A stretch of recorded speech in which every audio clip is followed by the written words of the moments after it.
just some general questions, you can ask that to us live. If you could, you locate the Q&A box there on the control panel. And just like our webinars, go ahead and as we go along, post your questions in the Q&A box, and at the end, I'll pop those open and we'll get them read and answered for you. So also, I wanted to let you know and invite you to join our LinkedIn group at Govology Nation. If you're not already there, we've got 2,000 members plus there. Stephen is there, and it's just a really great place to kind of keep up with what's going on in the world of GovCon, as well as maybe if you have a question, feel free to ask us. I mean, a lot of people don't really use that forum to ask questions, but you should, because we got a lot of really great experts that can also chime in on some of your questions that you've got. So we're going to go for about 30 to 45 minutes here, and then we're going to probably have about a 15 to 20-minute post-show Q&A. And Stephen, do you have a hard stop today that I need to be aware of? Not today, so we'll just keep All going right. and If we chit-chatting go a for a little little bit. bit over our hour, we'll be okay. Perfect. All right. So moving on here, I wanted to also share, if you want to find this, we are recording it and we post these on demand on our YouTube channel, and you can get there by going to govology.com/YouTube. Also, if you wanted to listen to us on the go, you could pop us up and find us on Spotify. So on your drives to work, you'll have some entertaining information to listen to. Also, I want to give a plug to Stephen's GovCon Roundup newsletter, which is his LinkedIn newsletter that inspired this live show. And I would highly recommend, if you guys have not already subscribed to Stephen's newsletter, to do so. We've got a little active hyperlink there to make it easier for you. If you just go to govology.com/roundup-newsletter, you can get there, or just Google GovCon Roundup Live Newsletter. And I think that it will also bring up the LinkedIn result that you're looking for. Yeah, very good. And I will just point out they just published an edition of the newsletter yesterday for those who aren't getting it. A topic that's actually got a lot of comments on LinkedIn about whether government contractors can use agency logos and seals in their marketing materials. The answer is usually no, although you see it all the time in people's capability statements, etc. So definitely check that out, especially if you look at your own capability statement brochure website and you're using your customers' logos. It's not today's topic, but there's some, I've gone and compiled some of the agency policies that are out there. And even though it's a widespread thing that contractors do, it's not really sending the right message to your customer if you're violating their policy, grabbing their logo and using it without their permission. Awesome. I'm going to check that one. I haven't seen that one yet myself. So thank you for that update, Stephen. Lastly, I wanted to also invite you guys. We do this the third Thursday or the third Wednesday typically of every month. I think it's the third one, right? I think so, yeah. But we do this monthly, and if you want to see upcoming shows and register for them, you can do that at govology.com/roundup. We also send out an email on our list. So if you guys want to get an email and you're not already in our email list, feel free to email us at support@govology.com. We can get you added so you can attend these. These are always free. And it's just a really great way to keep up with what's going on in government contracting. There's a lot of changes happening. We're going to talk about a lot of those today, and to really stay in the know, because it's really important to do that. And again, best of all, it's free. So anyway, so with that, I just have one more. That was my talking points for the day. I'm not going to show you those just yet, but our legal disclaimer is that the information shared during our GovCon live show, including the Q&A session, is for general informational purposes only and does not constitute legal advice. And viewers should not act upon this information without seeking professional counsel. So for advice specific to your situation, we strongly recommend consulting with a qualified attorney who specializes in federal contract law. Anything else you want to add to that, Stephen? No, I just want to emphasize that he specializes in federal contract law piece, because the generalist attorney who may help you with kind of general legal matters probably doesn't know a darn thing about the FAR. It's a very deep area. So definitely look for somebody who has specific experience in that field.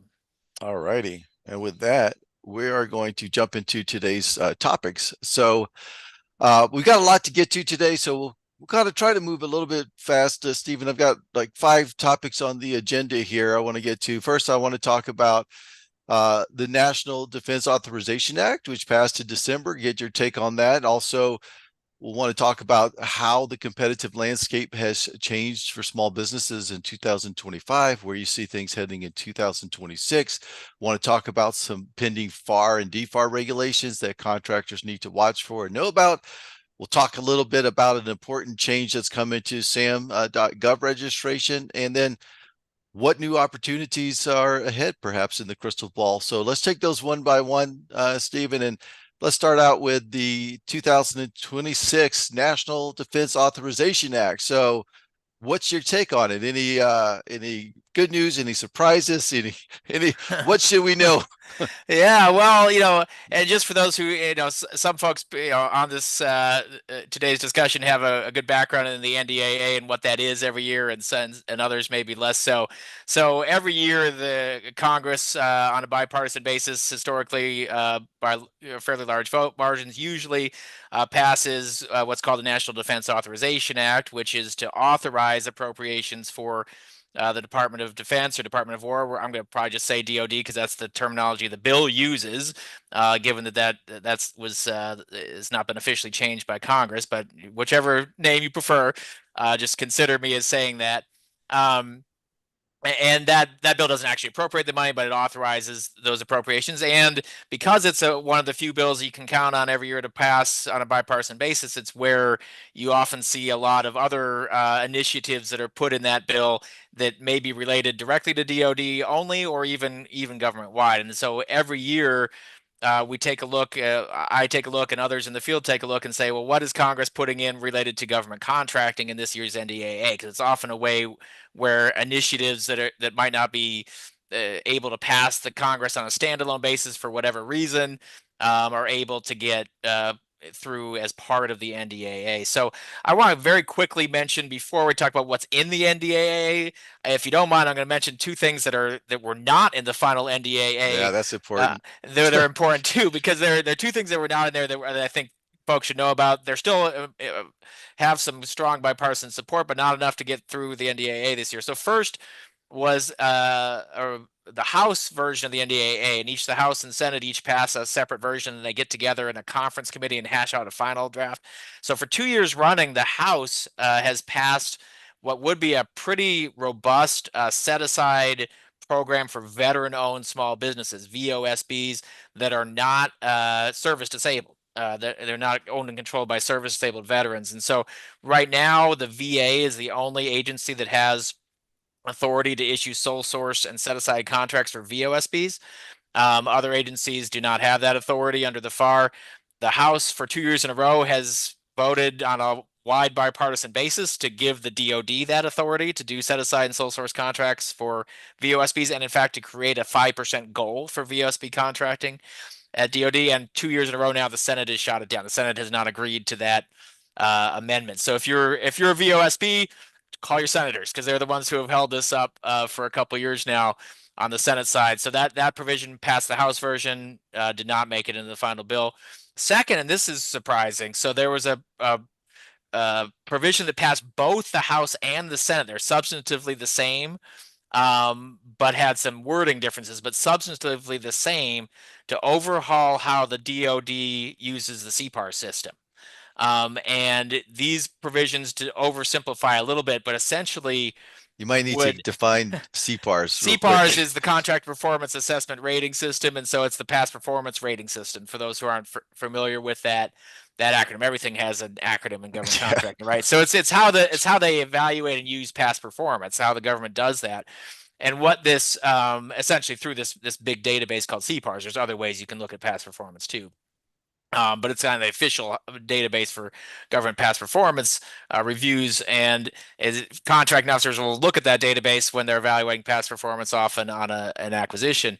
And so the House and Senate both said, look, when we're going to change this, we think it's too subjective, these past performance ratings. We think there's grade inflation, essentially, that a lot of contractors are getting outstanding ratings when in fact they really just did an average job. They didn't exceed the contract. in any way.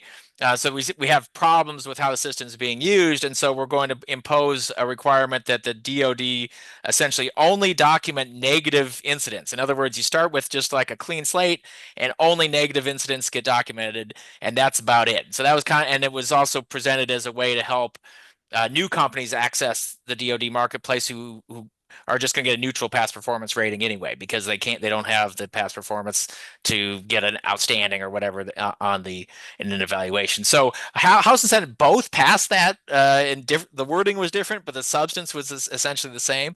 And they got together in a conference committee and then got cold feet for whatever reason. Like someone pointed out enough drawbacks that they both retreated from that position. I had posted on this provision and I said, look, like I could see where they're coming from. There are good reasons why you might want to institute the system, but it also seems to adopt a kind of a good enough for government work mentality where you're encouraging mediocrity. Because if you can't get a positive past performance rating, you can only get a negative. Well, what's the incentive to do anything more than what's the bare minimum, right? So maybe that's why they had second thoughts. So that's not been passed, even though it was passed by both House and Senate, didn't end up in the final bill. So those are the two items that didn't make it through. Let me talk about a couple that did make it through. Um, First of all, there's a piece on bid protests, and GAO bid protests in particular. So every year it seems that Congress is hearing from some within industry, but many within government saying we're getting overrun with protests. There are too many protests, and we got to dial back on protests. Statistically, that's not true. Only 1 to 2% of acquisitions are protested, and the numbers actually declined quite a bit in recent years. But they're still hearing that. And one of the key problems that folks have identified, and I think this is a legitimate concern in some cases, is that the way the GAO's protest rules work, there's an incentive for incumbent contractors to protest to get an extension or option year of their contract. Because when you file a protest at GAO, there's an automatic a stay of award or performance of the underlying contract. And what typically happens is because there's this stay, the incumbent usually gets an extension or of their contract or bridge contract to keep performing the work to avoid some sort of thing where they might win the protest and then have to be retransitioned back on to the contract. That's not required, by the way. There's a case out there that was recently issued by the Court of Federal Claims. It says during this automatic stay, the agency can bridge the work to anybody they want, basically, including the protester or including the incumbent or somebody else, including the protested company. So, but that's usually how it works. And so there's this notion that companies are protesting not because they think there's a flaw in the evaluation for real, but in order to just squeeze out an extra 90 to 100 days of profits essentially on their contract. So what this bill says is that in that scenario, when an incumbent contractor protests, a contracting officer could withhold up to 5% of the payment due during that extension or bridge contract period. Then if the protest is dismissed, and this is important, is dismissed as lacking any reasonable legal or factual basis, the DoD can keep the money. Otherwise, they have to pay the money. And so it's kind of, in my opinion, it's kind of like a baby step toward addressing this problem. It at least puts something on the books to address the problem, but it doesn't do much because dismissal is different than denial, right? And so dismissal means you didn't even meet the bare technical requirements of filing a valid protest. So you're gone. We're not even getting to a decision on the merits. And so the statute uses the word dismissed, which already takes a lot of protests that are just denied off the table. And then this any legal or factual basis lacking that essentially means a frivolous protest. And you're going to be hard pressed to find any halfway decent government attorney, contracts attorney who can't file a non-frivolous protest over almost any evaluation of any complexity. Because frivolity is a very low bar. And in fact, the ethics rules under the American Bar Association and state bars prevent lawyers from filing frivolous items, right? And so they shouldn't even be filing something that they think is frivolous, but it's not. It's a low bar to clear. You can go to your client and say, "The low probability of success. We have a legitimate argument, but we're looking at a 10% probably, likelihood of success. That's not a frivolous protest. It's a low probability protest."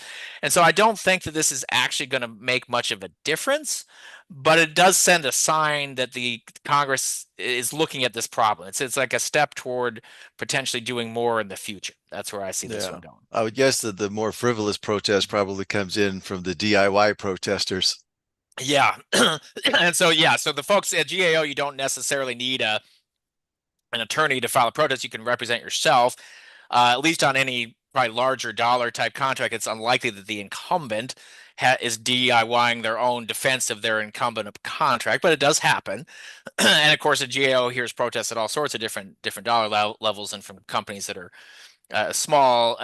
And so, yeah, they may file something that's kind of unintentionally frivolous and that they don't know enough about the law because this is complex stuff to know that their protest actually is frivolous. But that's probably where you're going to see that happen is where a penalty for companies that are maybe unintentionally filing frivolous Hmm. protests just because they don't understand what the Yeah. rules very well. Yeah. And we've seen that a lot too. I know I got a call up from one of our Govology uh, uh, students and somebody in the community. It's just there was one person that just continued to just like protest everything, Hmm. and he was so frustrated with it, and a lot of times the contracting officers would just kind of capitulate because it was like, and it was very frustrating to him. So I could see where hopefully maybe they're starting to find ways to kind of curtail some of that where like somebody's just going to protest everything.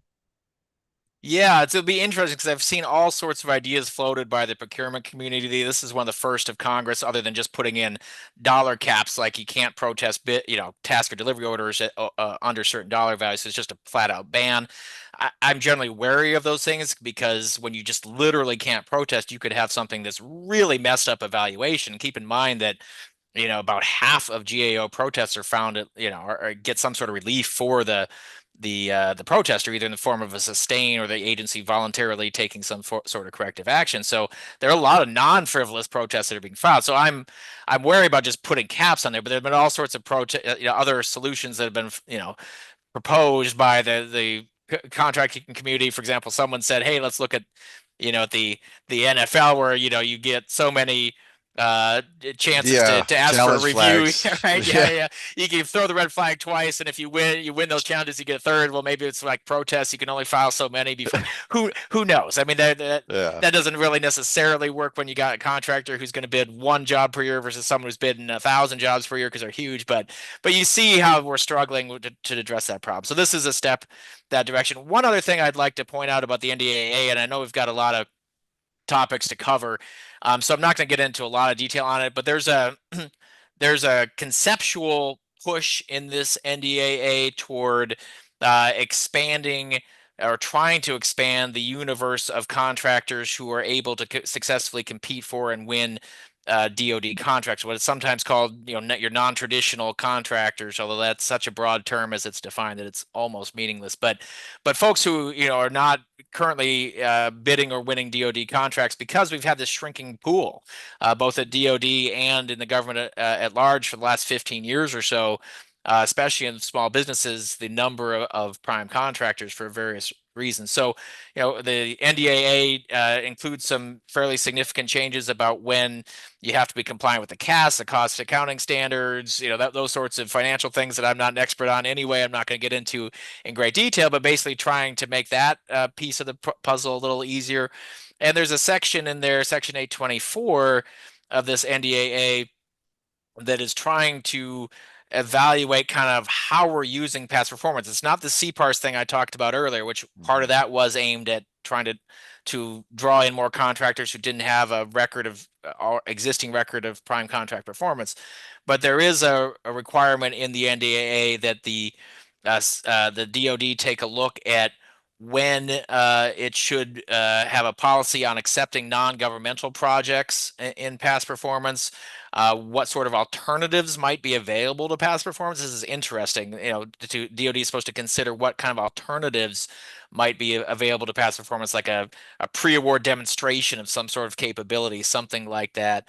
And then go take a look at the DFARS especially, and go through it with the mindset of eliminating procedures that might disproportionately affect small businesses and these other non-traditional defense contractors that want to bid. And so you'll see this kind of conceptual, philosophical strand throughout some of this NDAA of trying to find smart ways to bring in more contractors to the DoD base, to the industrial base supporting DoD. And so this is nothing that's going to be on the books yet, but you're going to see coming forward this look from DoD about how do we treat past performance? How when is it really necessary that we take a hard look at it? When is it when is it necessary that we have government past performance versus non-government? When can we Mhm. potentially you know accept something else in lieu of past performance without just giving that neutral rating, which sometimes, depending on the competitive pool, can be really tough to overcome. Yeah, I'm glad to hear that because I mean, definitely, I think past performance is one of those blocking points for a lot of firms, and we see solicitations where a lot of times the government says, "Hey, we welcome innovative ideas and solutions," and they want to look at new things, yet they want past performance, a lot of times agency specific past performance. Yep. Like, so if you've got the new and innovative company coming in that could probably save the government money, do a lot of great things, meet the need better than the previous incumbent or the people who've got that, that's a really frustrating thing to see that go on over and over again. So I would love to just dive into that further, maybe later in the year with you and see kind of where the government is going with past performance and, changes to that as they develop. Yeah, I'll be very curious to see how that goes, and I do think that focus is important because I've seen that too. As new entrants try to come into the government contracting market, it can be really tough to overcome the lack of government past performance, or sometimes, as you say, the lack of specific agency past performance, and that can prevent the contractors from wanting to enter the market, from being able to enter the market, or the government from being able to get really what's the best solution. So you have this, Mm-hmm. this kind of tension between we want to, inspire and look at innovative solutions maybe from new entrants on the one hand versus this kind of risk aversion that's always there on the other. And so it's kind of trying to find maybe a better middle ground between those two things where we're going with this NDAA. Stephen, is that protestable? For example, like if you say you're welcoming new solutions, but the solicitation is so specific that really only like maybe two people can Right. truly have a shot of getting it. I mean, are you able to protest or what would you advise? I mean, I know you're not here to give legal advice, but what would you suggest that somebody might do if they come across a solicitation like that where it's just like, "Hey, I have this better mousetrap, this better solution, but the way that they've written up the solicitation, it doesn't allow for me to really get evaluated, accordingly," right? Yeah, and I mean, as a general matter, again, this is not legal advice whatsoever. This is just kind of an overview of the landscape there. So yeah, I mean, as a general matter, in a pre-award setting, these are challenges to the terms of the solicitation. A protest that challenges the terms of the solicitation generally has to be filed before the due date for proposals. Speak now or forever hold your peace. And so folks will Mm-hmm. will wait until the government kicks out their solution and say, nope, nope, you didn't have past performance, and then they'll file the protest saying, well, your solicitation was unduly restrictive. Well, it's too late then. But if Mm-hmm. before the solicitation's due, Mm, you can file that protest. You can say it's unduly restrictive of competition. Those can be tough protests to win. The government, the GAO has a pretty gives the government pretty broad discretion in terms of how it is, the requirements it puts in place to meet its needs. It is protestable. It's not necessarily yeah. going to be just dismissed flat out, but it could be a tough battle to win on that. That's one where the protest is kind of the last resort in that one. It's really more about, in my mind, communicating with the agency ahead of the protest. That in fact, a lot of times when a pre-award item was Yeah. protestable, the way that my client won that protest was that we had discussions with the agency beforehand, and I would Hmm. reach out and say, look, we really don't want to protest, but man, this thing is really restricted. My client has this great solution, but if you're insisting on, that we've completed 3 recent relevant projects for your agency, we can't show that. Yeah. So is there anything that can be done? And sometimes the answer is no, but sometimes they'll dial back on that. And Yeah. so having those communications up front can be helpful. You can keep the protests in your back pocket, but keep in mind that generally those are hard to win. But it's going to be a case by case thing. So that's a good time to talk to one of those Yeah. contracts attorneys that we mentioned Yeah. earlier. No, that's a great tip. Thank you.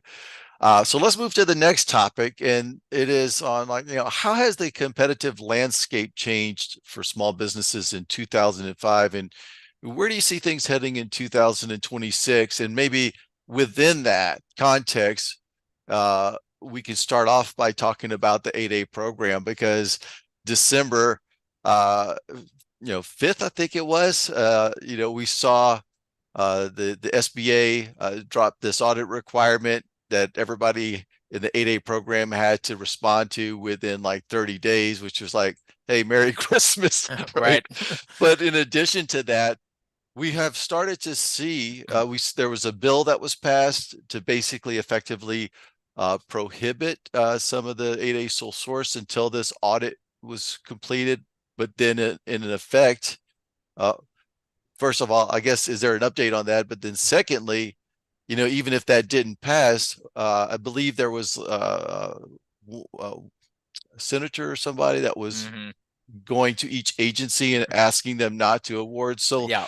sole sources. So effectively kind of really putting a big damper on potential sole source contracts as of probably right now. Maybe once we get towards the end of the year, that will change. But what is your take on that? Yeah, and so great question. Yeah, the 8A program is under pressure right now. I mean, there's no other way to say that. We've had, of course, you have this audit. The SBA was doing an audit before. Now they're doing a more in-depth audit of every 8A company. The Treasury Department said it was doing an audit. Then you had Secretary Hegseth recently come out and say we're going to take a sledgehammer to the 8A program, whatever that even means. But it essentially means a kind of if you look at the video he published, a line by line audit of the program. I think based on a misunderstanding that the program is quote unquote DEI, which if that's the mindset, you're arguing against a program that existed like 5 years ago before the Ultima case took out any racial component to that program. So you're arguing about an old version of the program maybe, but not the current version. But be that as it may, it is a program that's under pressure. I think contractors should know that first things first, neither Secretary Hegseth nor DOD, nor SBA itself, nor the administration by executive order have the authority to just get rid of the 8A program, whether we're using a sledgehammer or machine gun or any other type of implement.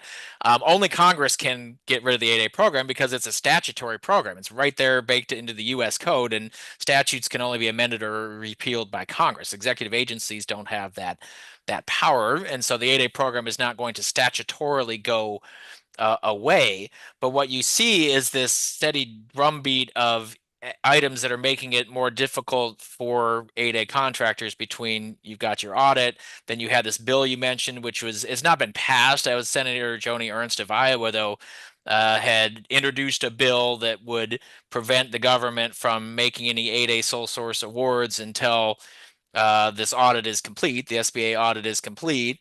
That bill, to my knowledge, hasn't gone beyond committee, but she then wrote a letter to the heads of each of the agencies that have 8A authority, asking them to voluntarily suspend use of 8A sole source awards. And I think for 8A contractors, I really think that this whole line of items that you see, this whole collection of kind of, you want to call it, pressure on the 8A program, that's really the pressure point to me. It's not that the DOD is going to revoke the 8A program. They can't do that. The administration can't do that. The president can't publish an executive order revoking the program. But what they can do is sort of stop using it as much. Like Yeah. there's a goal, an unenforceable goal for SDBs, small disadvantaged businesses, for which the 8A is just a certified SDB.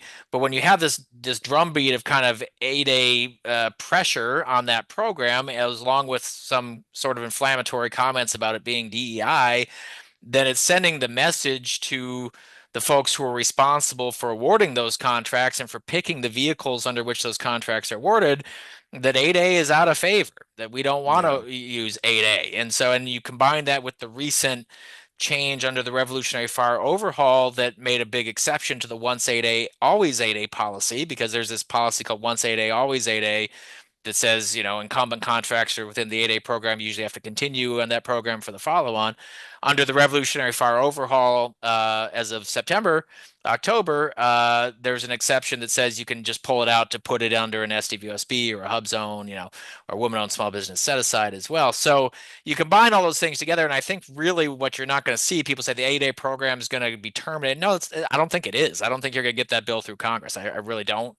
I can't see, for example, even though they're Republicans, the Alaska senators voting for that because of all the revenues that those $8 generate for their state. Maybe I'm wrong, but that would be my guess.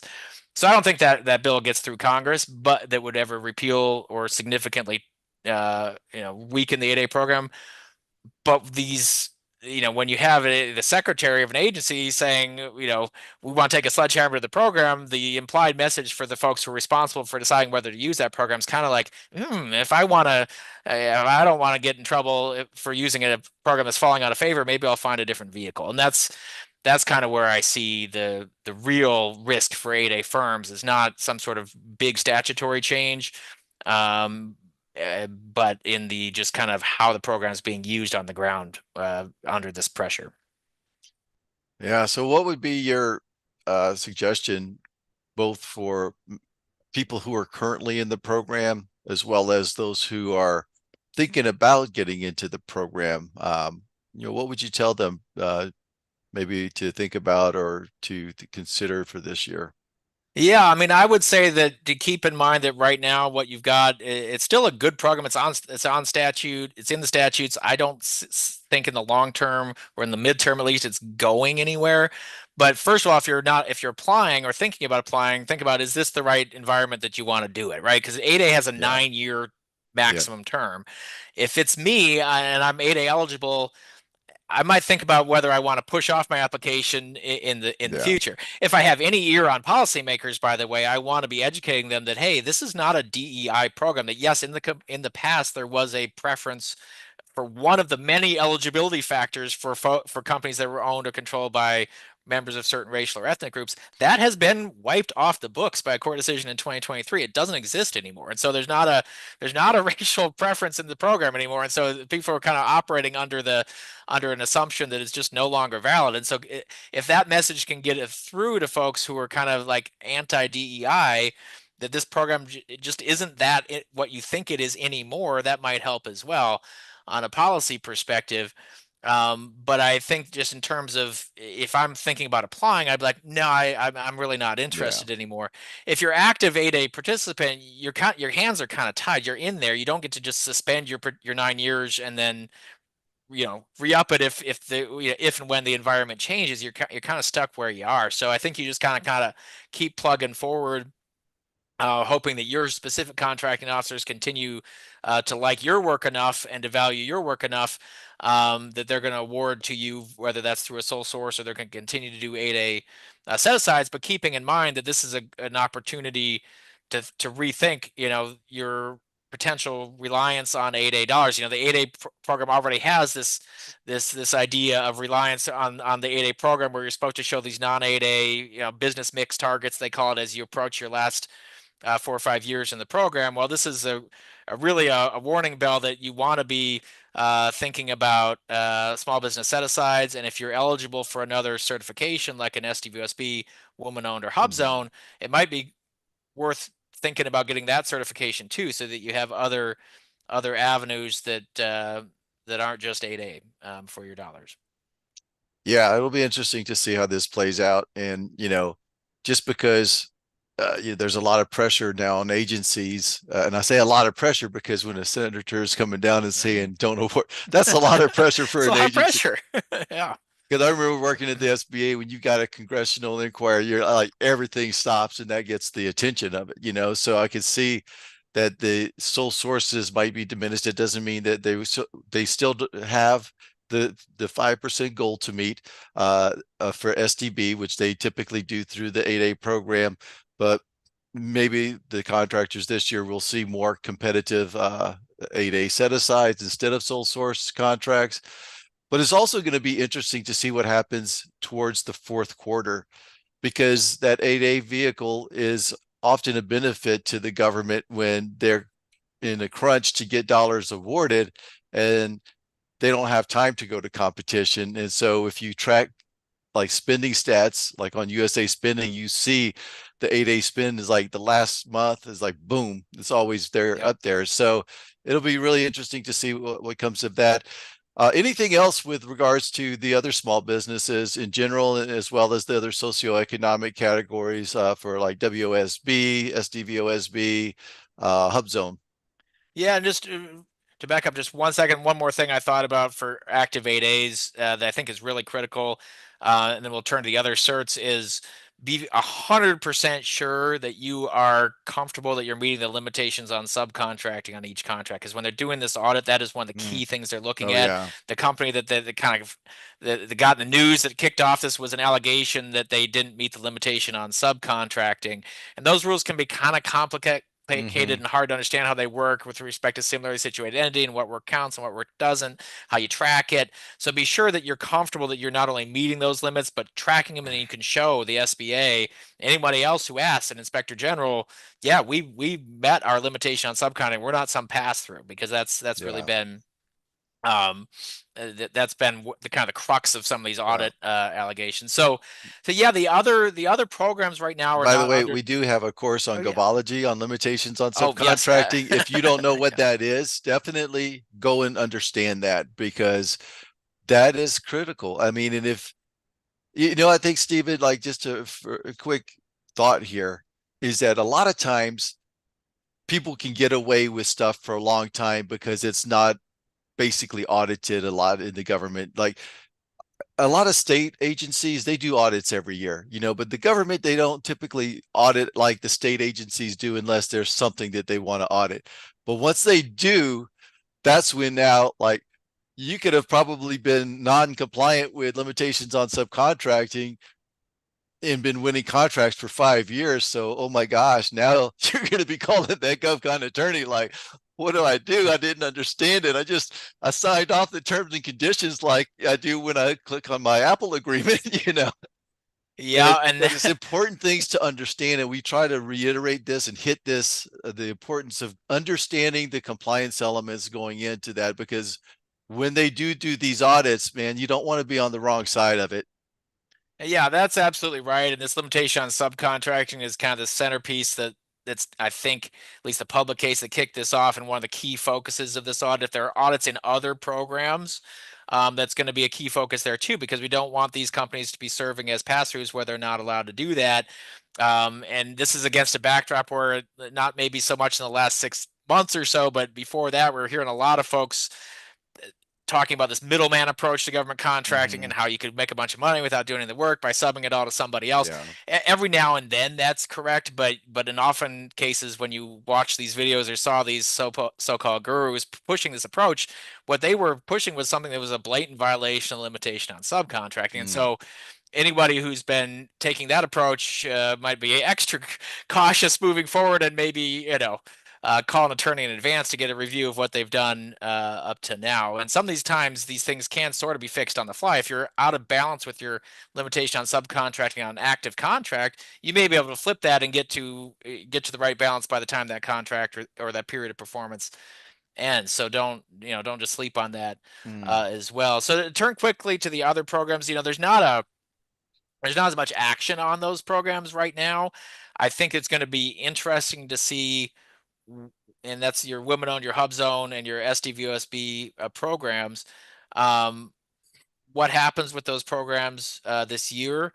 If this 8A audit is being driven primarily by trying to root out fraud, waste, and abuse, which is absolutely a legitimate government objective, then participants in all three of those programs should expect that they may be next Mm-hmm. to be audited for those types of things. If it is being driven more by anti-DEI sentiments than by fraud, waste, and abuse, then WSB is likely the next target. That's just my personal opinion.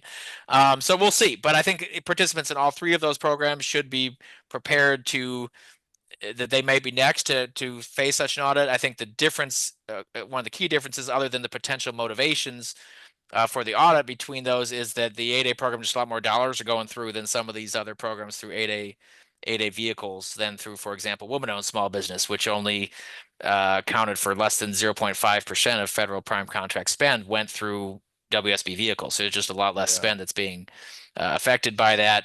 So keep your eyes peeled if you're in one of those programs. No major news at the moment, but it's a good time to get your ducks in a row and make sure that you too are complying with the limitations on subcontracting, doing things by the book, and maybe even take a look at the SBA's audit letter and say, if they come to my program next, could I supply all these things and be ready? Anything you don't think you can do, have a strategy to have that available so you're not caught off guard either.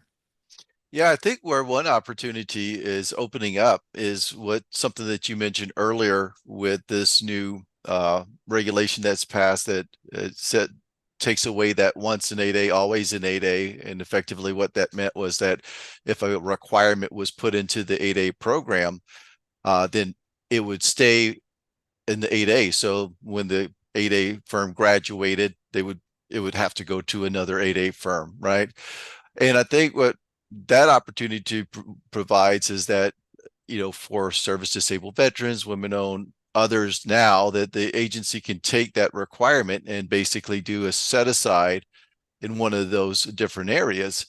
And I think it's strategic from a teaming perspective, because typically if you were a graduating 8A, you would probably only look to another new and up and coming 8A to get behind and be a mentor to, because that contract was going to stay in the 8A program. But now, like if you are a women-owned, hub-zone, service disabled veteran, perhaps if you're doing your historical market research, like we teach a lot on Govology, and you're seeing where those contracts are, historically been inside of the 8A, and you're building some relationships with, maybe incumbents or maybe not. Maybe you just see this as a new opportunity to get it opened up and to watch for it and maybe to prepare for it, because maybe next time it comes around, it's not going to be an 8A set aside. Yeah, and in fact, I think if you're an incumbent 8A, this change to the once 8A, always 8A rule, which again, uh, loosens that rule and says, this work that usually, if it's incumbent work and they're doing a follow-on contract, so it's not going to apply to everybody. If you're a construction contractor, for example, you don't see a lot of this stuff. But for folks in the services field where the agency's buying the same stuff maybe every 5 years, same contract, follow-on contract, once it's put in the 8A program, it basically stays there, barring certain exceptions. And now, under the revolutionary fire overhaul of Fire Part 19, the agency, without going to SBA, can just pull that out to make it a woman-owned small business set aside, an SDVOSB set aside, or a hub zone set aside. Still a little iffy whether that's authority that's available right now until the SBA changes its own regulations, but that's where we're heading. SBA is going to conform its regulations to that. And so I do think that also increases the value for current 8As, especially those who are approaching a graduation deadline, but even in this kind of pressure 8A environment of having multiple certifications. Because if you're an 8A and the contract officer really likes your work, your contract's coming to an end. Normally it would stay within the 8A program. The contract officer might already be thinking like, maybe given what the secretary is talking about sledgehammers, if this is a DoD contract, I want to find some other vehicle. If you're also a hub zone, you say, well, hey, what's a good vehicle? You really liked our work. How about hub zone? They don't have to do Yeah. that, but there's nothing stopping you from saying that. And they say, hey, we could actually take this out of the 8A program, which might make our bosses happier with us. We can keep it in an environment where our current incumbent that we're happy with can compete it, and we can get to a hub zone goal that a lot of agencies aren't meeting. The government as a whole is still not meeting the 3% hub zone goal. There's a lot to like about that. Yeah. And so I think for an incumbent 8A, having those multiple certifications could actually help hold on to some of that work. And unlike 8A, none of these other three certifications have a 9-year or any firm Yeah. expiration date. They only expire when you no longer qualify by Yeah. size or some other reason. Yeah. Yeah.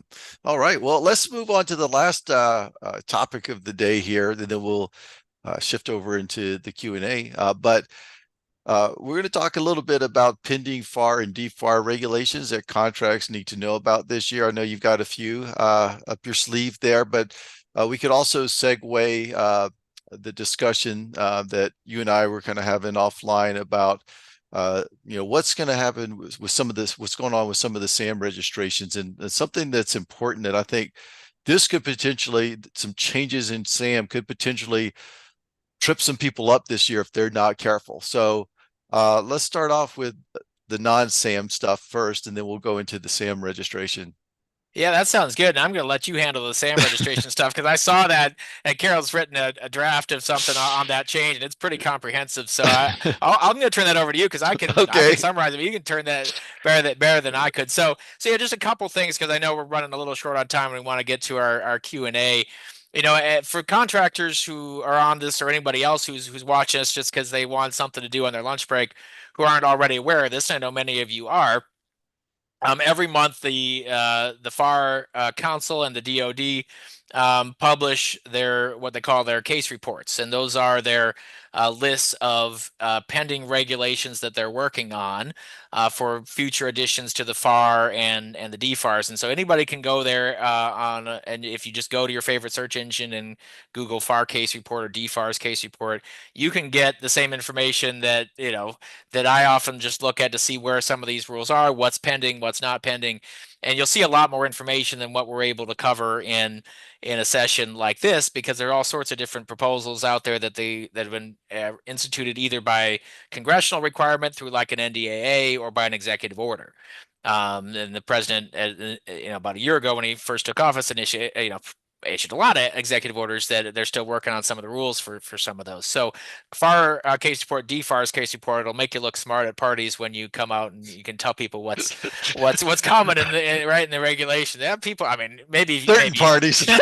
I mean, if you go to the cool parties like we go to, right? So Those parties in Kansas yeah, everybody's yeah. I mean, with this the is how you make friends and influence with the people, right? KMP team. That's right. So I mean, maybe this is why people tend to say, "Oh, I gotta go to the bathroom." They wander off when I come talk to them at a party. I'll have to think about that.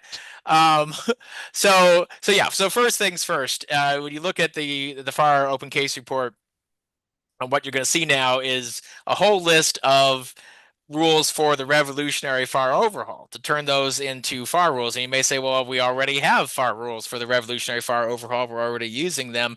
No, what we're using right now are temporary deviations. And Mhm. so the revolutionary FAR overhaul is being used by, as far as I know, pretty much every agency now. They had to adopt it agency by agency by using what's called deviation. From the existing FAR, but the existing FAR is still there. Like the revolutionary FAR overhaul is just it's like here's the FAR, and now we've got a little deviation, it's a little path off the deviation. So we've got two versions of the FAR right now. We've got the base FAR and the RFO deviation, which is what most, if not all, agencies are using right now. But that's intended to be a temporary thing because and you and I know, Carol, because we did a big Yeah. class on this called the Administrative Procedure Act and rulemaking. There's a whole process that the government has to go through that federal agencies have to go through when they make regulations, especially ones that are going to impact significant number of folks, which these changes certainly do, and that involves publication in the Federal Register, receipt of public comments, all sorts of things that are laid out in statute under the Administrative Procedure Act and other complementary statutes. And so that's the process we're going to see this year. And so the RFO has been approached in kind of this odd way where they've done it by deviation to get it done quickly. They've taken informal comment. There was a feedback that they want informally on what they've done already, but now it's coming the formal stuff. So this year we're going to see formal rulemakings published and the opportunity for the public to weigh in a formal way on what's been done already on revolutionary fire overhaul. So what we see now is not necessarily the RFO that's going to exist a year from now. Rules are always changing, but this year more potential for that than ever, given that we haven't been through the formal comment stuff yet for these rules, and industry groups and individuals and other businesses are going to be, I'm sure, putting in their 2 cents in a now a formal Federal Register way on these changes. So that look for that, and if there are rules that are affecting you for plus positively, negatively, or otherwise, in the revolutionary fire overhaul, this is your chance to weigh in a way that is statutory, in a way that's the most formal way that you can weigh in. So be prepared to do that. One other rule that I want to highlight, there's a number that are potentially coming this year, but I want to make sure you get a chance to talk about SAM. You're going to probably be hearing, especially if you do business with the DoD or DOW, about Section 847, Section 847. What is that? Section 847 actually goes all the way back to the 2020 National Defense Authorization Act. Yes, they are still working on a rule for the 2020 National Defense Authorization Act. It's a big deal, though. Sometimes these rules take a long time. If you do the math, you're like, hey, that's longer than it took us to fight and win World War II. Yeah, it's true. It's taken this long to win to write this rule, but it's supposedly coming this year because they've done the proposed rule, and now that's a good sign that the final is probably coming, I would guess, in the next 6 months or so. It's been pushed back for a while, but we finally have a proposal. It's coming. Section 847, when you hear that, that is essentially the expansion of the concept of FOCI, foreign ownership, Mhm. control, and influence, to unclassified DoD contracts.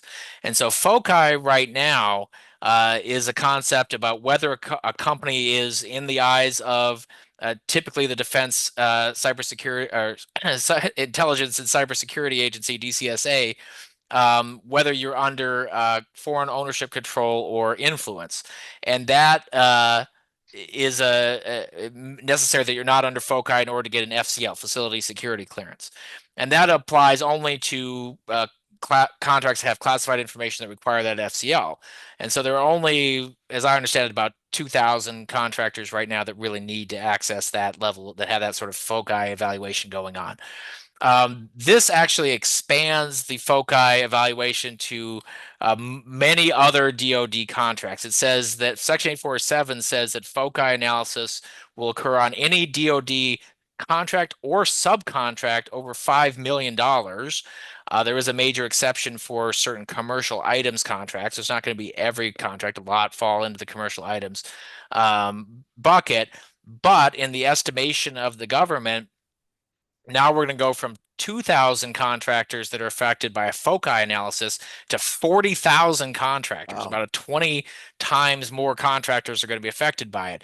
Now, this doesn't mean these contractors need to get an FCL, but it does mean that when they're bidding these contracts, they're going to have to give the government FOCI type information about whether their company has any sort of foreign ownership, control, or influence. DCSA is then going to get involved and evaluate that information, make recommendations to the contracting officer, which may be no problem, nothing to see here. It may be there's a potential FOCI issue that if you're going to award this contract, they need to mitigate it in some way. Or it may be that, wow, we don't think that you should award the contract to this company because of a potential FOCI issue.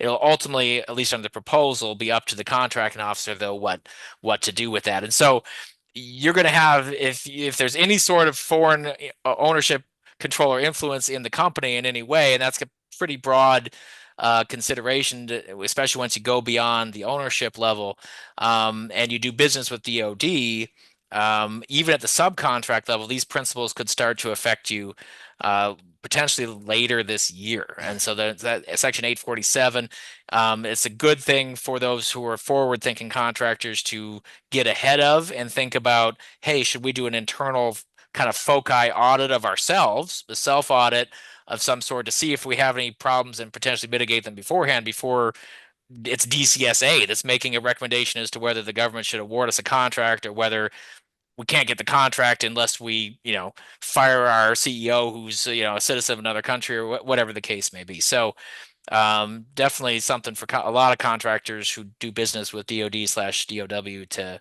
keep in mind. Yeah. Awesome, man. And I'm guessing maybe that'll be something that they'll include in the new reps and certs for Sam.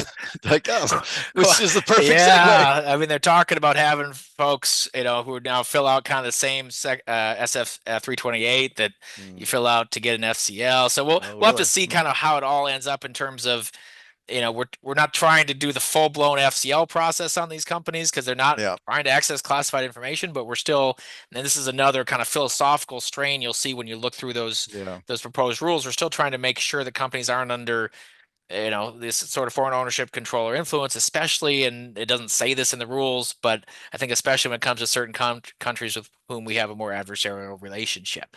Yeah. And some of the other rules you'll see specifically call out so-called countries of concern. They call out Yeah. China, they call out Russia, Hmm. adversaries like that. All right. Well, I'm going to do a very quick heads up on something that initially I saw in a piece that you had written related to some sam.gov changes. And I did some deep diving in this, and we're getting ready to actually publish an article. Thank you, by the way, Stephen, for taking a look at it and giving some comments to this article to make sure I got everything, 100% here. But essentially, what's happening is, again, the FAR 2.0 has made some changes.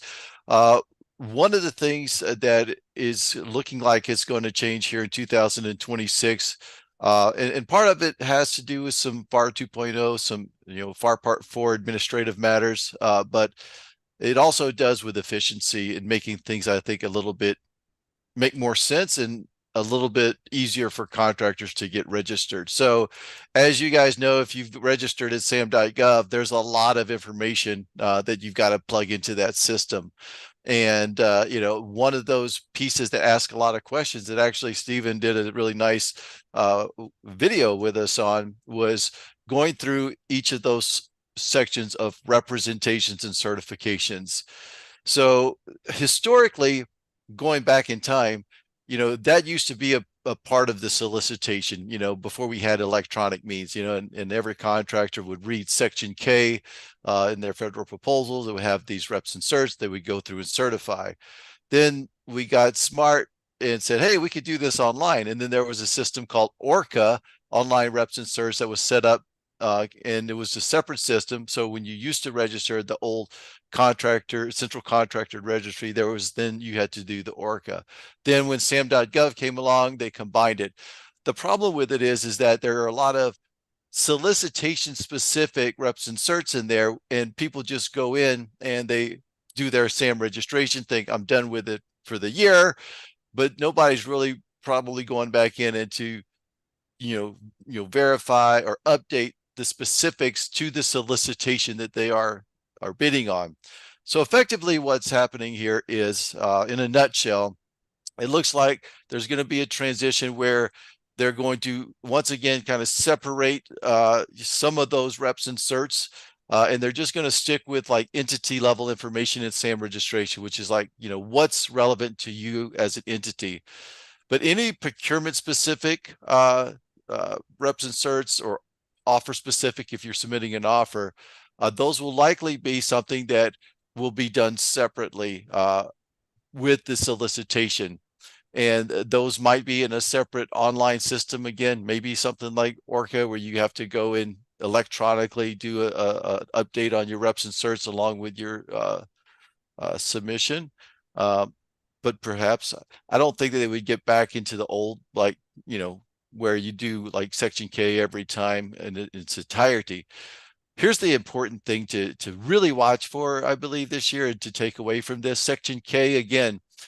Even when this was all combined into like sam.gov, I had always recommended that folks look at Section K, because that agency might want you to actually, reattest or recertify, or represent yourself in terms of like, are you still like a WSB, something like that. We would see that sometimes. Now, if you didn't reply to that one little thing, because we used to see these, it's like, hey, if you filled out online reps and certs, well, the language didn't say you're pretty much good to go, but that's kind of the gist of it. But it would say, but here, fill this out. And, if you didn't fill that one thing out, you could be, perhaps non-compliant, non-responsive to the contract. Well, what's going to happen is that you're probably going to see, once this transition happens, that more things are going to come back into the Section K. And so what we're advising here is to really, this year, pay particularly attention to this Section K within the solicitations that you receive, because you might see some extra requirements there that if you don't do, that could be cause for you to basically not be awarded a contract. And we really don't want to see that for the folks that tune in here. So that's the heads up. And Stephen, maybe later in the year when this finally does come and be finalized, we can do a whole episode around this and kind of dive into a little bit deeper on this. But I think going back with this and with what Stephen also just mentioned about like how everything's changing with the FARs and the DFARs and the RFO and it's just it can kind of make you really go insane. And I think to keep your sanity, the tip that I would say, same thing as what I just mentioned with look at Section K. Make sure you're watching the solicitations this year carefully because if you're not like at the same parties, the nerd parties that Stephen and I hang out with that talks about this all the time, I know that you don't have time to keep up with it, but it will be in your solicitation. So if you didn't catch it anywhere else, it will be in your solicitation. Watch those solicitations carefully this year is my best tip. Yeah, it's good summary and good advice, and just a lot of changes coming. Last year was extremely impactful for government contractors, and 2026 is going to be as well. So stay tuned. We got a lot more coming this year with all the upcoming RFO stuff, with these changes to SAM, with Section 847, and with probably a hundred other things that we haven't predicted yet, but that are going to happen this year. So Yeah. stay tuned. All right. Well, I know we're over our hours, Stephen, but we have a few questions in the queue. You got some time to Yeah, field let's go some? ahead and All see what right. folks have to say. We want to make sure that we do the Q&A. It's an important part of this podcast. Here we go. First up, perspective on SBIR, STTR non-inclusion in NDAA, please. SBIR, Yeah. again, for those unfamiliar, being the Small Yeah, Business so Innovation Research. SBIR, STTR is Small Business Innovation Research and Small Business Technology Transfer um, programs. Those have the statutory authority has, as far as I understand it, expired for those programs, which are not you know um, uh, ones that are permanently codified in the law. Those were, as far as I know, and I've not followed these as closely as I followed some of the other programs, subject to kind of competing bills on Capitol Hill as to how they wanted to do those extensions. I don't think that there's a sense on in Capitol Hill to not continue those programs, but as far as I understand it, there was enough of a dispute between competing bills as to how to do SBIR, STTR extension that we're just not there, that they haven't come to that agreement yet. And so Mhm. I will keep my eyes peeled to see what they end up doing with those programs. But you're right, those extensions were not in the NDAA. It remains a pending item for Congress, and we'll see what happens. But yeah, I think they just couldn't get to a consensus on to what went in that bill Yeah. to get it done as part of the NDAA. And if I were to take a guess, I would guess that that would be funded again because the DoD in particular, as you mentioned earlier, Stephen. I mean, we've seen this like this dwindling supply base, but at the same time, the DoD has like 21 emerging technologies that they're putting a lot of emphasis on.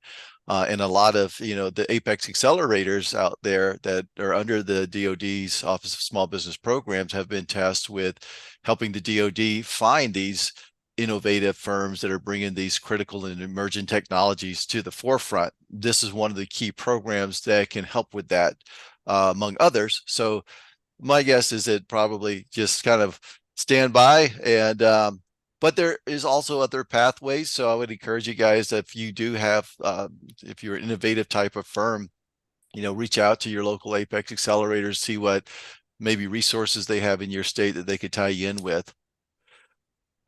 Next question, Stephen. Do you have any resources for a business whose cage number was not approved? I received a memo about the cage number denial. We are just getting started. Yeah, I mean, off the top of my head, first things first, I would just reach out to my Apex Accelerator Yeah. and see if they can help with that. I mean, hopefully it's not one where you would need legal assistance. If you did, please, I don't practice law anymore. I do other things, but if you do end up needing, paid type legal assistance, please feel free to reach out to me offline through LinkedIn or by email, and I can connect you with some good attorneys. But I would first give my Apex Accelerator a call. They may be able to help work that through you for free. Yeah. And by the way, guys, if you are brand new and you don't know what an Apex accelerator is, this is a DoD funded. It's actually a cooperative. What's the word? Cooperative Yeah, it's a participate. something like that. Yeah, Cooperative program cooperative between agreement. Yeah. DoD and Anyway, local it's a colleges and jointly universities. funded Yeah. program coming stemming from the Department of Defense, but also supported by local, state, and nonprofit agencies around the country. There's, I believe, there's a Apex accelerator in every state. Maybe not North Carolina. I don't know if they got one, but I know they didn't have one for a little while. But effectively, there's one probably in every state that you can reach out to, and sometimes there's multiple ones in the state. So they're there to provide you that kind of like technical assistance, and also sitting down with you to help you understand things. And they do a lot. So check them out. ApexAccelerators.us is the page. You can go to and find an Apex Accelerator near you. So when we say reach out to your Apex Accelerator, if you're not already working with them, that's what we are referring to. Uh, Next question. What about subcontractors? Is there anything about past performance for subcontractors slash partners of the primes? And this might have been related to, I don't know, yeah, the past performance stuff you were talking about earlier. Yeah, and so there is there's a pending FAR rule, and I don't want to speak out of turn on to where this is. That talks about the past performance, kind of using the past performance of lower tier subs, like down the second level, and then um, we have the NDAA, which talks about kind of trying to bring in a broader range of past performance, which may end up including past performance um, as a subcontractor. But yeah, other than that, I don't have anything, at least off the top of my head. There may be something else out there, but I'm just not thinking of it off the top of my head. I don't know. Do you know of anything in that regard, Carol? Yeah, no, actually, I don't. Um, but there, as I see that question, I just, my mind's going to, there's more context that I would like to ask about that particular Yeah. question to fully give an answer to it. So feel free, Barb, and by Yeah, the way, you absolutely. guys are welcome to raise your hands if you want to come in and have us unmute your mic. But let's move to the next one, which is, how does a small business that does not have a facility clearance work to find opportunities in the DoD community? Yeah, no, just to go back to the question, there may be, and again, I would like more information on that. I think the FAR case that I'm thinking of is actually implementing what's currently an SBA regulation. And there is an SBA regulation in place that does require prime contractors to give uh, past performance ratings to subcontractors. And as long as Mhm. that subcontractor performed on a contract that required a subcontracting plan, that's those Mm, large businesses. And that's an SBA regulation. So I think when I'm saying I just saw the FAR regulation, I think it's implementing, putting that in the FAR, but the regulation's still already on the books under the SBA's regulations. So if that's the sort of thing you're thinking of, that would be in 13 CFR 125.11. 13 mm. CFR 125.11 is where you'd find that regulation, if that's what you're talking about. So sorry, now I got sidetracked because I was thinking about the last question. What's the next one here? Let's Well, go. and one thing that I'll add to that is that, use your own system of basically getting past performance all the time, right? Regardless of whether the government is asking for it or requiring it or whatever, because I mean, I think it's something that a lot of businesses don't do enough of.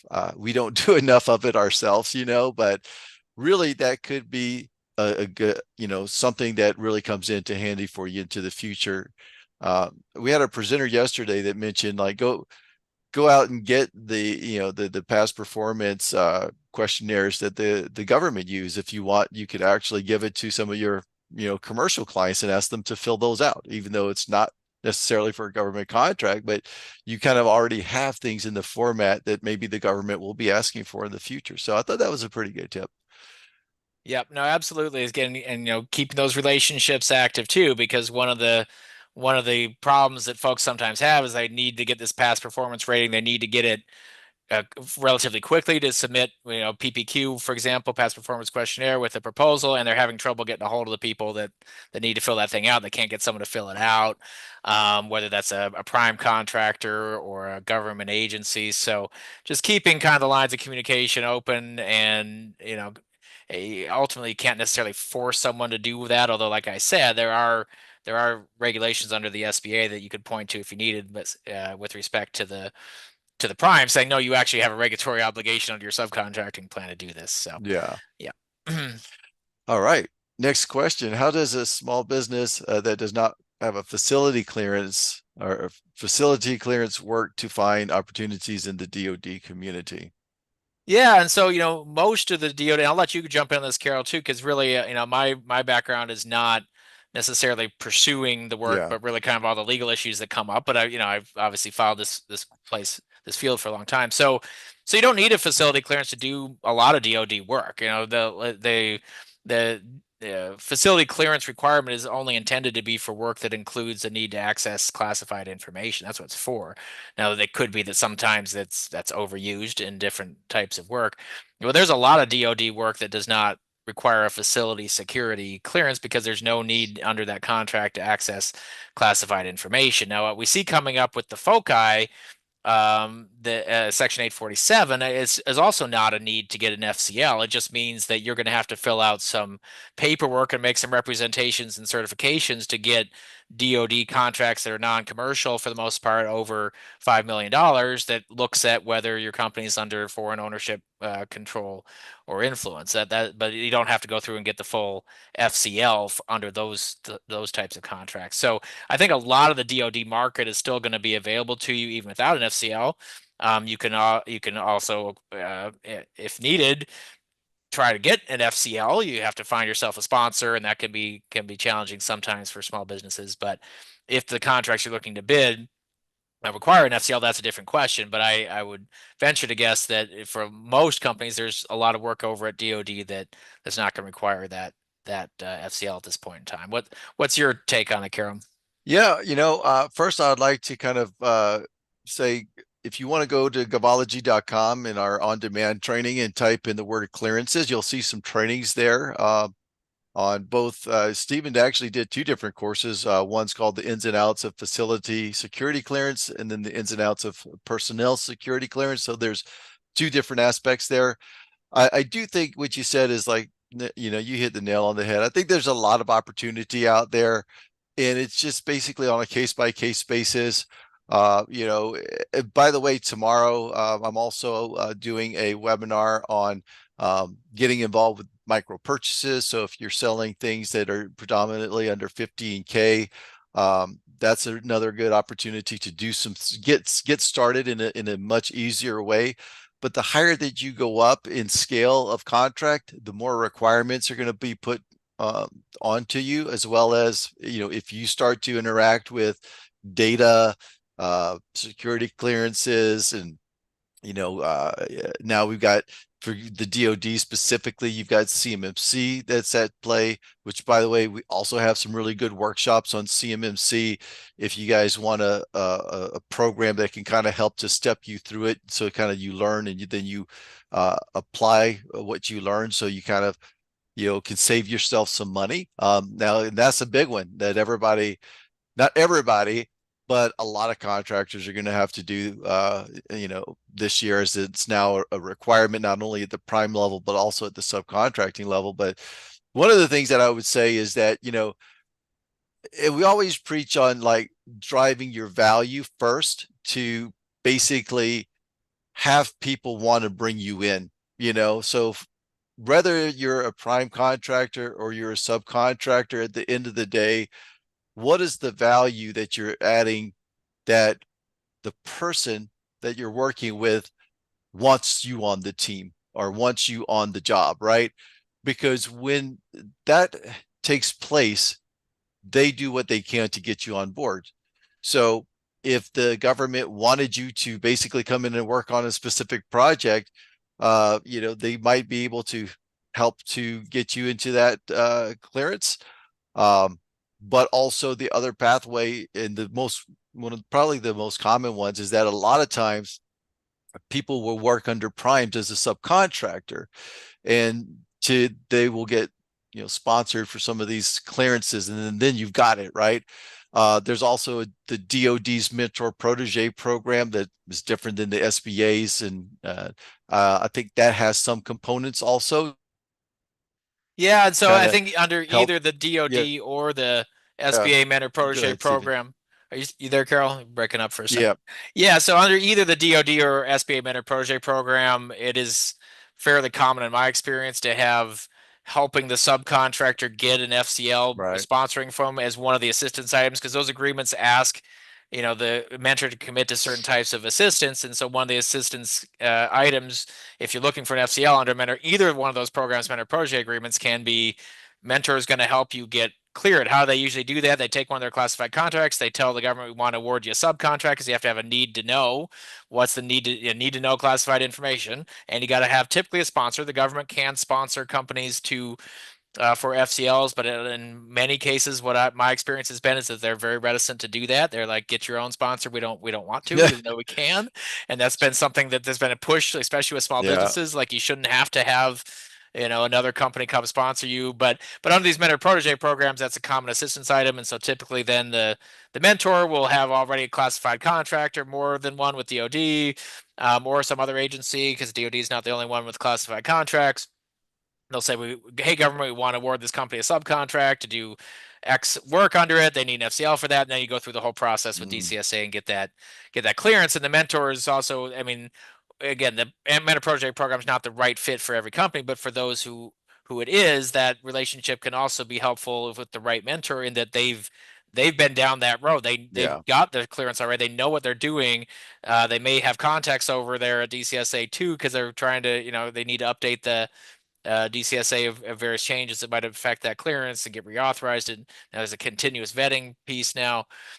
So that can be a good vehicle. I've had a number of clients when I was practicing law that's how they got cleared, was essentially as Yeah. an assistance item under a mentor protege program. Hmm.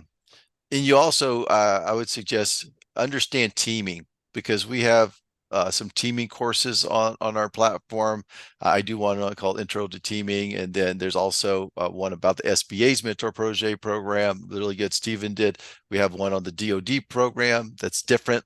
But what's interesting about teaming and how this might help you get a facilities clearance is if you look at like what's in it for them, right? And a lot of times what we see is that you might start out as a sub, develop a relationship with a prime, and then if the relationship flips around, now they're supporting you to get contracts, but you need that facility clearance.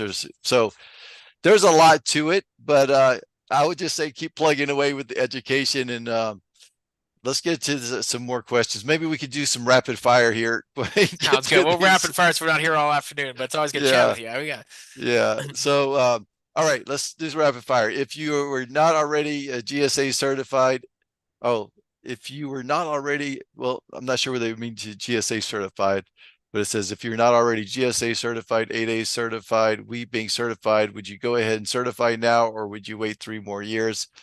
Uh, I think what we said earlier is that the 8A is the one you might want to wait on right now, especially if you really want to get sole source contracts to see, let the the dust settle on what's kind of happening right now within that particular program.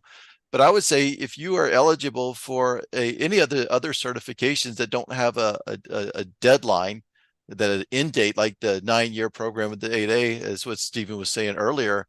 Um, go ahead and get those certifications, as they can open up doors for you. Yeah, agree 100%. I mean, that's I think the right answer. If you're eligible for these certs, 8A, you might want to think twice about, because you have a 9-year period, and then you're done. So you want to think about whether the current environment is when you want to be using some of those 9 years. But the others, hub zone, woman owned, and STVUSB are valid as long as you maintain your eligibility. There's no deadline, so there's no downside in getting it now, other than the paperwork and all that sort of thing, which you're going to have to do at some point anyway. So I would say that, yeah, agreed with what you said there, Carol, 100%. Awesome. What are the best ways to find 8A opportunities in the IT arena? Um, there, I think market research is good. because we can see historical usaspending.gov or working with your local Apex accelerator. They can show you where those historical opportunities have existed. Um, but also there's other opportunities for maybe GSA schedule contracts that they have IT. There's NASA soup contracts that has IT. But there is also an opportunity, for example, if you're doing like a subscription-based software as a service, I would encourage you to come to our webinar tomorrow that I'm going to be talking about how to, get your foot in the door essentially under the micro purchase threshold, because, a lot of SaaS companies, yes, you can have up in these big contract levels, but there's going to be a lot of innovative SaaS coming out with AI, and I think that if you could have a subscription based software, if that's what you do, you could get it in with a few agencies to begin with, right? And that might only be a $100 a month subscription or something like that. But once that catches on and it expands out, if you end up getting it with an entire agency, that's when small things become bigger. And this is what I'm going to talk about on tomorrow's webinar, which is actually available for registration. If you guys want to jump onto that, just go to the Govology page, look at the live webinars, and you'll see it there. What are your thoughts, Stephen? Yeah, I mean, I don't really have much to add to what you said there, Carol. I think that you kind of hit. We're trying to do rapid fire here. I'll let you Yeah. your response stand because I think you covered every base that All I would have right. covered. There probably some more. So ditto. All right. All right. Yeah. And I'm gonna give this one to you. So can larger firms still acquire parentheses purchase smaller 8A firms M&A? Well, can they? Maybe that's the the webinar. Yeah, I mean, yeah, yes and no. I mean, you can acquire one. You can always do that. There's nobody stopping you from acquiring any firm you want. The question really is what happens to the certifications and the contracts. And so, yeah, there've been some changes out there. It was never the case with 8A. I think that there's been some confusion on that. But 8A ownership changes have always required SBA permission and prior permission, except in rare cases like when the owner dies or something like that. And so, if you're a large business and you purchase an 8A company, then unless the SBA says otherwise, and this is not anything new, that company's 8A contracts are getting terminated for convenience because the company it has to report that change to SBA. SBA hasn't approved it. It's an unauthorized change. They're getting terminated from the program, probably for doing an unauthorized change. And the contracting officer is supposed to terminate the contracts for convenience unless the SBA says otherwise. And that's nothing new. What is new-ish is that and this just kind of went into place recently is kind of the M&A side of things on really small business set aside type contracts because again the 8A hasn't really changed. If you do an ownership change to a large business, you're probably gonna not only lose the cert but lose the 8A contracts, which is something to think about for M&A. But there has been a change with respect to uh, the um, the question about small business set aside status and the M&A uh, with that. And so there last year the SBA published a rule basically talking about it went to the multiple award contracts. And what the idea was is, what happens when a company is on a multiple award contract that has been set aside for small businesses and then gets acquired by a large firm. And for a while, the answer was under SBA rules when that happens, when the company was originally eligible for the MAC and then got acquired by a large business, that size was determined as of the date of the underlying MAC. And so that company, even though it undergone an ownership change, could continue to bid on and receive orders under that small business set aside MAC. That has changed now. The SBA published a rule actually a year ago, but then put in a grace period because people had pending deals in place, basically, that SBA didn't want to mess up. And what SBA said when it wrote this rule was, well, we never intended for that to be the case. We never intended that a small business could win a multiple award contract. That, remember, this is a MAC that is itself set aside for small businesses, and then get acquired by a large firm, and then be able to bid on new orders, and continue to get new task or delivery orders under that Mac as a small business after being acquired by a large. So as of like 3 or 4 days ago, that's the rule now moving forward. That if you have a small business set aside Mac, it's set aside at the contract level, or and then you have an order that comes out for competition under that Mac. All the orders, of course, are themselves are set aside. That all, any company that's been acquired by a large is not able to bid on that order. They can continue completing current orders that were issued as small business set asides, but can't bid on new ones. If it's a single award contract, that the rules haven't really changed there. If a small business is awarded a single award contract, it's not a MAC, it's not some sort of multiple award vehicle, it's just a small business set aside contract. They get awarded that, they get acquired by a large business, they can continue to perform that contract. They can continue to have options exercised or receive orders under the single award contract if it's that kind of a single award IDIQ type contract. But the government can't take small business credit for those orders against the small business goal. So that rule hasn't changed. So the rule, again, the change is small business set-asides, multiple award contracts that are set aside at the contract level. If there's an acquisition during the period of that contract, a large business acquires the contract holder, that contract holder cannot receive new work, new orders under that contract, but can continue to perform existing ones. And that's a change that just kicked in 3 or 4 days ago. All righty. I know we're probably going to do 3 more minutes of questions here, and then we'll have to cut it for Sounds the good. day. But I'm glad we're getting so. It's wonderful to see yeah, the interest. I love it. definitely just reminder, guys, we do this every month, so we encourage you to join us. And Stephen, maybe, you and I can talk, and maybe we just need to plan for 90 minutes if we Yeah, we have might the have time to. But I mean, every again, month. it's a great. Yeah, It's a because good problem usually to have like because that we means can there's an interest out there, and I yeah, appreciate talk that. for 60 minutes just in the discussion section. But so I'm going to do a few more rapid fires. And I think this first one goes back to the 8A things that we were talking about with the scrutiny. Do you think A and C tribal owned will face the same scrutiny? Yes, because Yep. they're an 8A firm. Lately, I've been getting SAM renewal requests requiring 1-2 year fees. Are these legitimate? No, they're not. These firms have your name because you're in the database there, and they make it look like they're SAM reaching out to you that like, hey, your registration is incomplete or you need to renew it. You don't have to. You can elect if you wanted to, if you felt like you'd like to have a third party SAM firm help you out. There are some credible ones out there, but there are also scam ones. But SAM registration is free, and you can also get some assistance from your Apex Accelerator. They're like experts with SAM, they do a lot of them. What would be a good place to look for government contract attorneys? We have a directory on the govology.com homepage. If you go to resources, go to the directory, look for attorneys. Some of the ones that present with us there, Stevens, a former law firm that he retired from and sold is one of those, Co-Prince McCall Putroff, and you'll find those guys there as well. Let's see.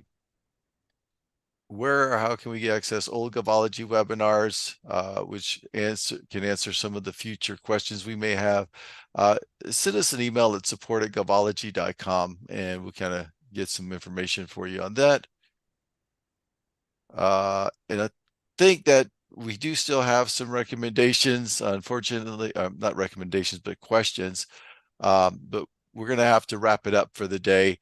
But what I would like to do, again, if you're not already a member of Govology Nation, please go there and join us. That's our private LinkedIn group. If you weren't here when I talked about it at the beginning, that's another good place where if at any time you're not able to get to your question in a webinar, or we're not able to get to your question in a webinar or one of these formats, just post it over there. As I mentioned, I'm there, Steven's there. We have a bunch of other experts there as well that can chime in on your questions. I don't think it gets utilized enough. But again, the URL for that is govology.com/nation. That, if you type that in, it'll jump you over to the LinkedIn group, and you can just request access and we'll get you in. But I think, boy, that was a great discussion, Stephen. Thank you so much for the extra time today. And thank you all for all of the great questions that you've got. And I hope you join us next month. Stephen, do you have any last things you wanted to share before we head out? No, been a great discussion. Yeah, we'll talk about maybe extending these so we can make sure we get to folks' questions. Please do go post those on Gavology Nation if we weren't able to get to yours, and I'll weigh in. I'm sure other experts who follow that will weigh in. In the meantime, Happy New Year to you again, Carol, and to everyone who's watching. And we'll see you next month. All right. Thank you. See you soon.